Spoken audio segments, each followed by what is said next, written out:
Hello, we're looking at Psalm chapter 1, and I call this devotional Fruit in Your Season.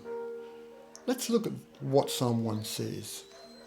It starts by saying, "Blessed is the man who walks not in the counsel of the ungodly, nor stands in the path of sinners, nor sits in the seat of the scornful. But his delight is in the law of the Lord, and in his law he meditates day and night. He shall be like a tree planted by the rivers of water, bringing fruit in its season, whose leaf also shall not wither, and whatever he does shall prosper. The ungodly are not so, but like the chaff which the wind drives away. Therefore, the ungodly shall not stand in the judgment, nor sinners in the congregation of the righteous. For the Lord knows the way of the righteous, but the way of the ungodly shall perish." I've often looked at Psalm 1 as a gateway into the fullest book of Psalms, a statement filled with great advice by implication, so to speak. The first part of which is always vivid in my mind, because my wife and I had written a song many years back with lyrics extracted from the first 3 verses. The next and final 3 verses always seem to me like a dark admonition and a stern warning about defaulting on God's principles. And they are. But I digress. This psalm, in broad strokes, can be described as an if-then or choices and consequences type of statement. And perhaps all of us can relate to having had a similar statements addressed our way by parents, teachers, and even older siblings as we grew up.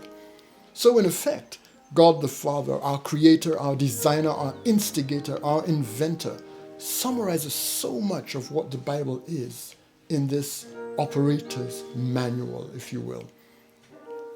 In, might I add, beautiful literary form. Walter Brueggemann says in his book, The Message of the Psalms, the Torah is understood not simply as Israelite moral values, but God's will and purpose ordained in every structure of life. And this is how we can look at Psalm chapter 1, kind of a "this is the way, walk ye in it" admonition. Verses 1 to 3 clearly addresses those who desire to stick around with God, and the last 3 verses to those who don't. Which one are you? On whom or what do you and I depend when push comes to shove, when there are moral decisions to make, when we're tempted beyond what we can bear, when there seems to be much more immediate gain in pulling a heist on a backdoor deal, compromising on what we believe?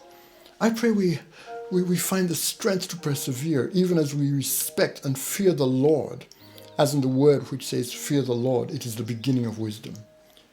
You and I both know, just by reason of having lived a little bit, that the pressure we get by will often fly in the face of the thrust and the imperative of the first 3 verses of the psalm. I pray that we find the courage to endure every test that comes away. Why do I say that? Simple.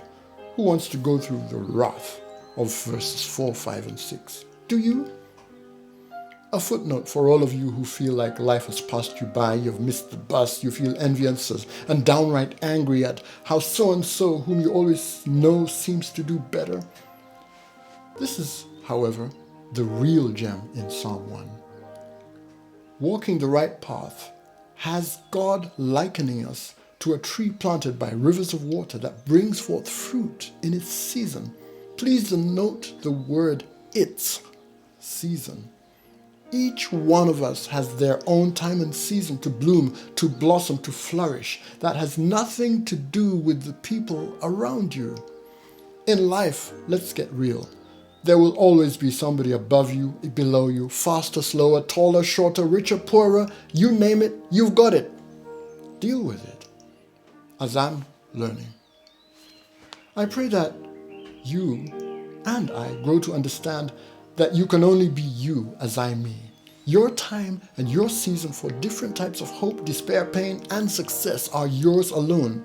Stop comparing yourself. Stop tormenting yourself with a comparison.